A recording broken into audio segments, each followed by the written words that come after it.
개호의 반세기 동안 데오 카펜테오스라는 이름은 시대를 초월하는 멜로디 풍성한 편곡, 그리고 카렌의 독특하고 잊히지 않는 아름다운 목소리라는 특정한 종류의 완벽함과 동의어였습니다.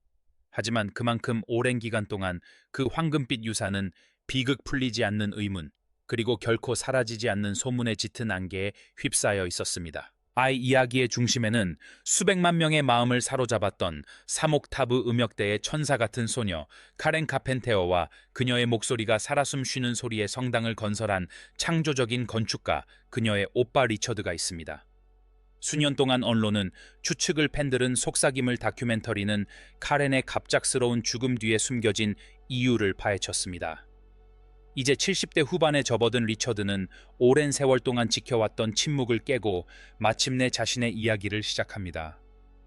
그는 자신이 잃은 여동생에 대한 소문 오해, 그리고 고통스러운 현실에 대해 이야기하며 오직 그녀와 DNA를 공유하고 꿈을 함께 꾸었던 사람만이 줄 수 있는 시각을 제시합니다. 리치오드와 카렌 카펜테오의 관계는 단순한 가족애를 넘어 음악 역사상 가장 성공적인 그룹 중 하나를 탄생시킨 원동력이었습니다.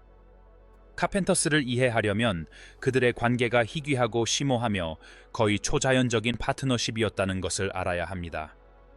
형인 리처드는 선구자였습니다. 그는 편곡의 천재였으며 단순한 노래를 듣고도 머릿속으로 보컬 레이어링과 오케스트라의 깊이를 더한 걸작으로 재구성할 수 있는 사람이었습니다. 그는 60년대 후과 70년대의 거친 로큰롤과는 극명한 대조를 이루는 세련되고 고음질의 미학, 즉 카펜터스 사운드를 세심하게 만들어냈습니다. 한편 카렌은 그 모든 것의 심장이었다. 감성적이면서도 완벽한 기교를 지닌 그녀는 리처드의 정교한 음악적 구상에 생명을 불어넣었다. 단순히 음표를 부르는데 그치지 않고 노래 속 이야기를 온몸으로 표현하며 문화권을 초월하여 공감을 불러일으키는 감동적인 경험으로 승화시켰다. 두 사람의 협업은 그야말로 상호 보완적이었다. 카렌은 라이셔드의 음악적 직감에 크게 의존했고 그가 자신들의 예술적 방향을 이끌어줄 것이라고 전적으로 신뢰했습니다. 그녀는 자신을 노래를 부르는 드러머 정도로 여겼지만 리처드는 그녀의 지하실 목소리, 그가 부르던 대로가 진정으로 불멸을 가져다줄 비결을 알아챘습니다. 반대로 리처드는 복잡한 인간 감정을 자연스럽게 전달하는 카렌의 능력에 전적으로 의존했습니다.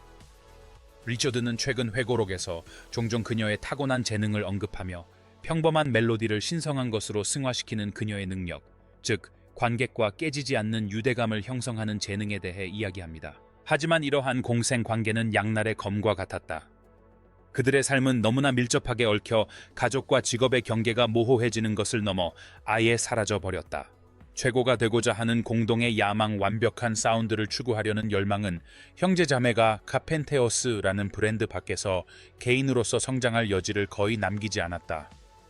끊임없는 투어, 고된 녹음 작업, 그리고 흠잡을 데 없는 대중적 이미지를 유지해야 한다는 압박감 등 음악 산업의 냉혹한 시스템 속에서 그들은 점점 더 큰 압박을 받게 되었다. 게오트로는 완벽한 단결을 보여주었지만 그 이면에는 어두운 고통이 숨겨져 있었다.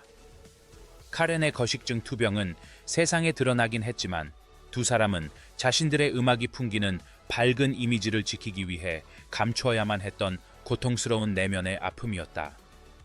완벽을 추구하는 것은 단순히 음악에 관한 것만이 아니었다. 그것은 그들이 살아가야만 한다고 느꼈던 삶에 대한 집착이었고 리처드는 이제야 비로소 그 복잡함을 온전히 이해하려 애쓰고 있다.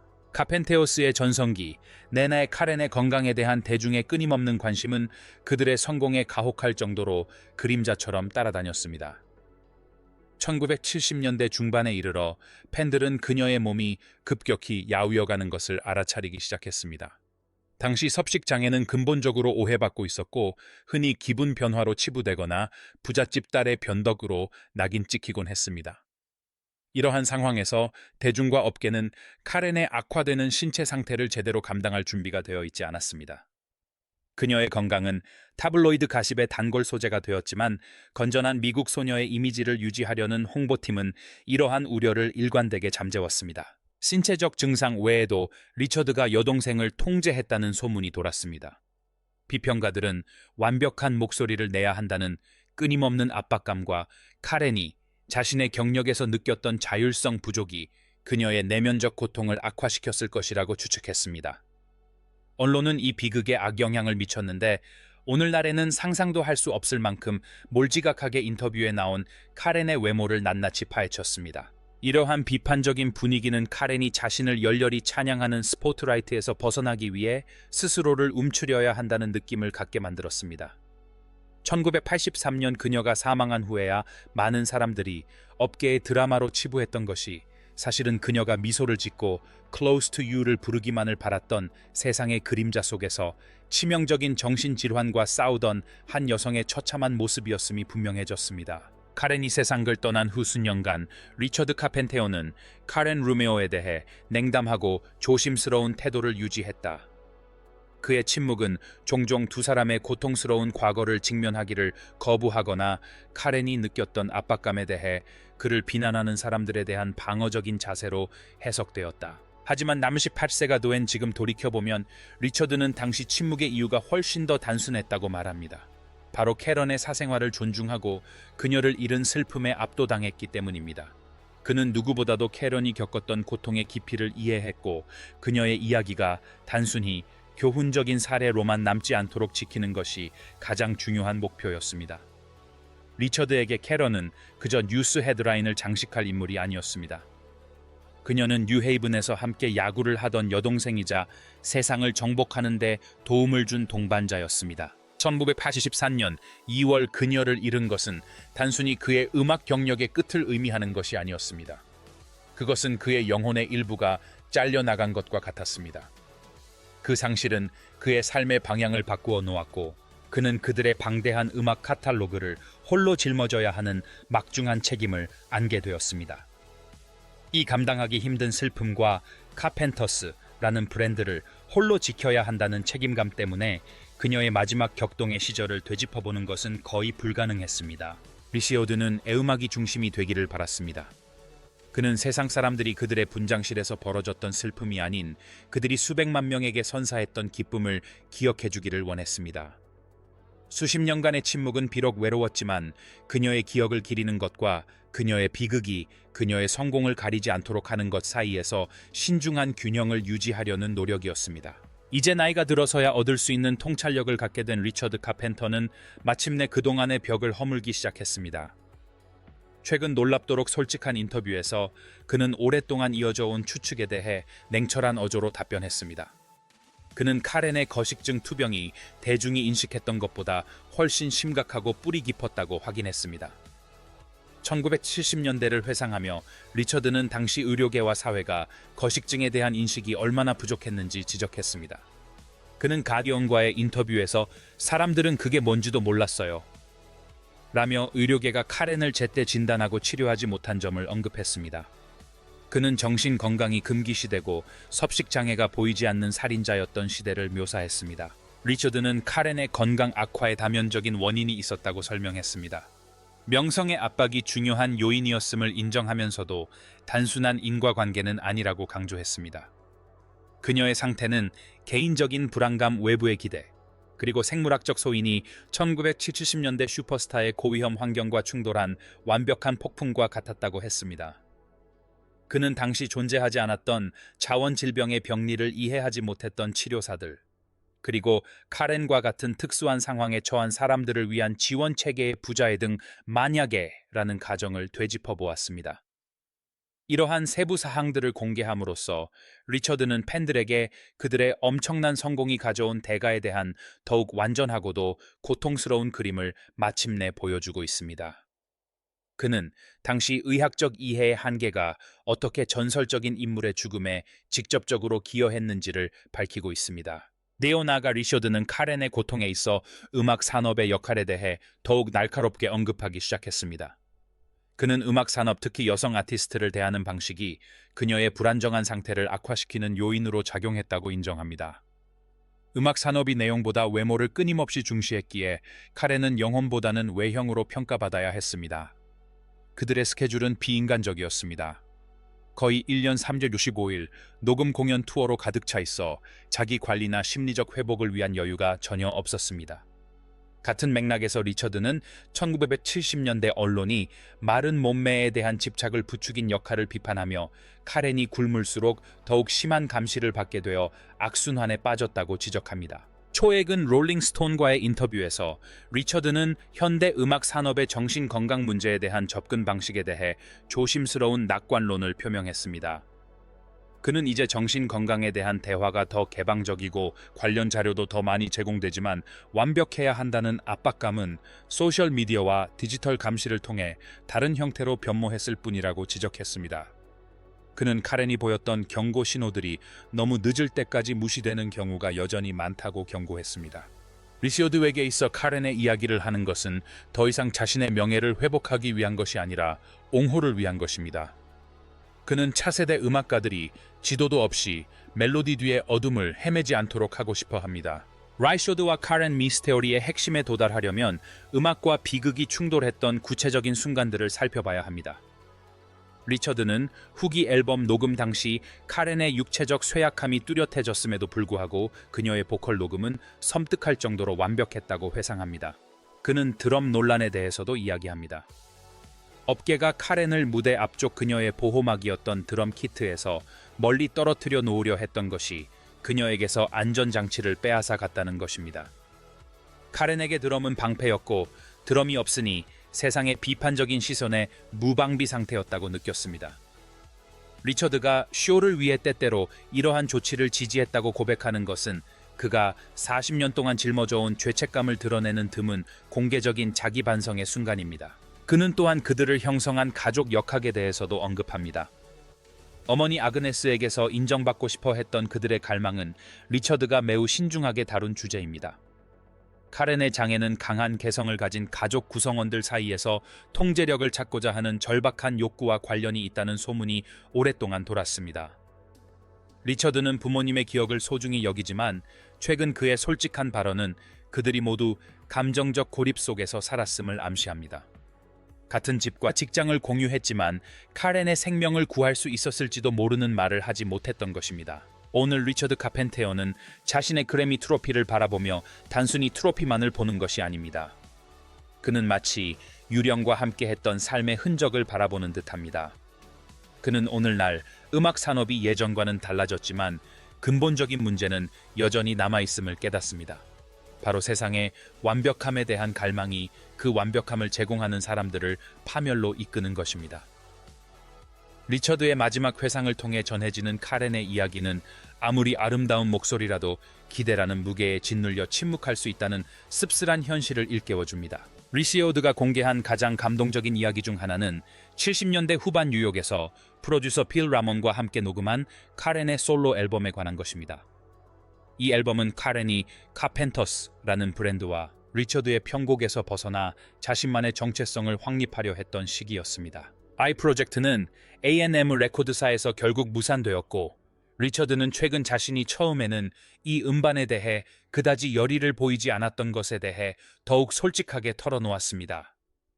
그는 이제 그 앨범의 거절이 카렌의 연약한 자존감에 큰 타격을 주었으며 카렌이 남매 관계 밖에서 자신의 목소리가 가치 없다고 여겨지는 순간이었다고 인정합니다.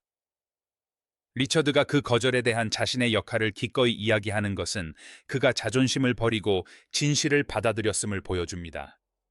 그는 이제 여동생이 탈출구를 찾고 있었고 자신과 음악 산업 그리고 가족은 그녀에게 그 문을 열어줄 열쇠를 어떻게 줘야 할지 몰랐다는 것을 이해합니다. 그러므로 카펜테어스의 유산은 두 부분으로 이루어진 이야기입니다.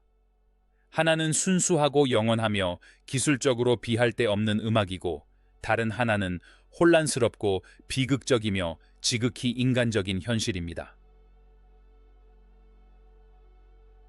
음악이 진실을 견뎌낼 만큼 강하다고 판단했습니다. 그는 더 이상 Top of the World 뒤에는 깊은 어둠의 우물바닥에 있는 듯한 기분을 자주 느꼈던 한 여성이 있었다는 사실을 숨길 필요가 없다고 생각합니다. 개호식증 업계의 압박, 그리고 복잡한 가족 관계를 다루면서 리처드는 마침내 카렌을 단순히 천사 같은 이미지가 아닌 온전한 한 인간으로 보여주고 있습니다. 그는 이러한 사실들을 명확히 밝힘으로써 마침내 소문을 잠재울 수 있기를 바란다. 그는 세상 사람들이 카렌의 죽음이 사랑의 실패가 아니라 지식의 실패였음을 이해하기를 바란다. 그들은 그녀를 열렬히 사랑했지만 그녀의 고통을 표현할 언어가 없었던 시대에 살고 있었다. 로스앤젤레스 자타에게 해가 지는 동안 리처드 카펜터는 여전히 피아노 앞에 앉아 자신과 여동생이 함께 유명하게 만든 멜로디를 연주한다. 하지만 이제 그가 연주할 때 찾아오는 침묵은 더 이상 소문으로 가득 차 있지 않다. 마침내 이야기가 밝혀진 평화 세상을 은혜로운 상태로 이끌었던 비록 그녀 자신도 그 은혜를 갈망하고 있었지만 오빠가 여동생에게 바치는 마지막 헌사로 가득 차 있다. 그들의 음악이 지닌 지속적인 힘은 어쩌면 가장 큰 아이러니일지도 모릅니다. 카펜터스는 외로운 사람들과 비 오는 날에 대해 노래했지만 오늘날 우리는 그 가사가 단순히 시적인 표현이 아니라 카렌의 삶 그 자체였다는 것을 알고 있습니다. 리처드의 현대적인 목표는 음악 자체에 초점을 맞추는 것이지만 그는 비극이 노래의 DNA의 일부라는 것을 인정합니다.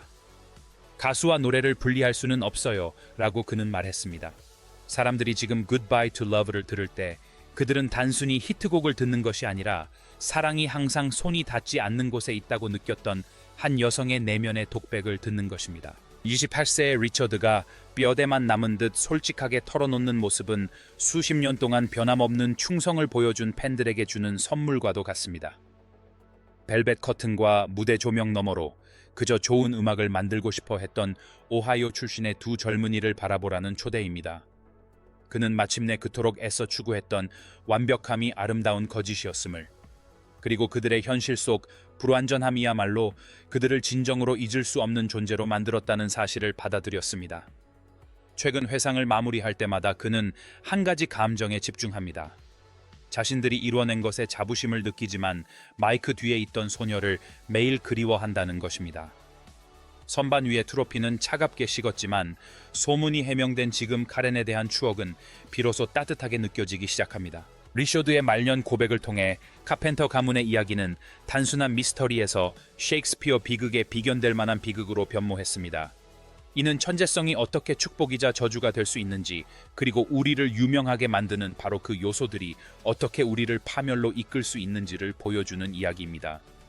하지만 무엇보다 중요한 것은 거의 평생 침묵을 지켜온 오빠가 마침내 더 이상 스스로를 대변할 수 없는 누이를 위해 목소리를 내기 시작했다는 이야기입니다.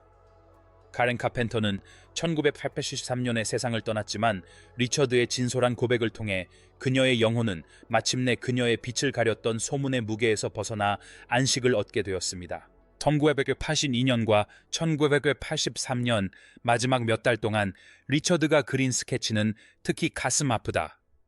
그는 필사적으로 나아지려 애쓰던 카렌의 모습을 묘사한다. 그녀는 치료를 위해 뉴욕으로 이주했고 그곳에서 체중이 심하게 변동하는 가운데 강제 급식과 심리치료라는 고된 과정을 견뎌냈다.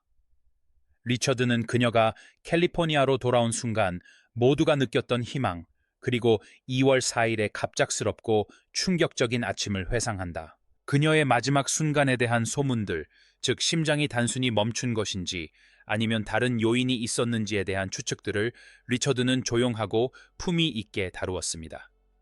그는 그녀의 심장이 오랜 세월 동안의 과로로 지쳐버린 것이며 오랜 심리적 전쟁 끝에 찾아온 생리적 항복이었다고 명확히 밝혔습니다. 이러한 의학적 감정적 명확성을 제공함으로써 리처드는 미스터리를 제거하고 우리에게 진실을 남깁니다. 그녀는 더 이상 싸울 수 없을 때까지 싸웠다는 것입니다. 결국 리처드 카펜테어는 78세라는 나이에 놀라운 업적을 이루어냈습니다. 그는 카펜테어스를 음악계의 거장으로 보존하는 동시에 그들을 한 가족으로서 인간적으로 그려냈습니다.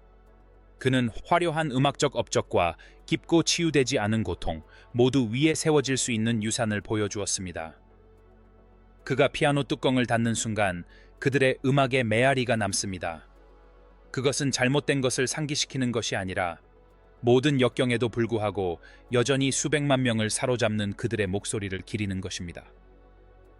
비극은 이야기의 일부이지만 더 이상 유일한 이야기는 아닙니다. 리처드는 카렌 카펜터의 목소리가 영원히 들리도록 했고 이제 그 목소리는 그녀가 살아생전 마땅히 받아야 했던 이해와 연민을 담아 들려질 것입니다.